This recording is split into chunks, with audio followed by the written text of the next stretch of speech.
There are many different ways to do this, and today we're going to talk about something called an elevator pitch.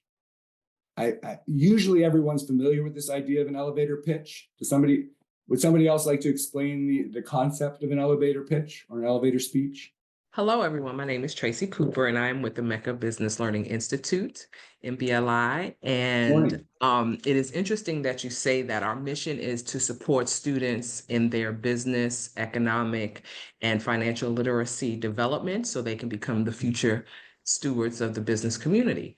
And so one of the tasks that we have them do is to create an elevator pitch, which allows people to know who they are, a little bit about why they're there, if they have a business, about what the business does, so that someone in an elevator and for the time of the ride between the floors could hear about you and gain interest in supporting your idea or who you are in your journey.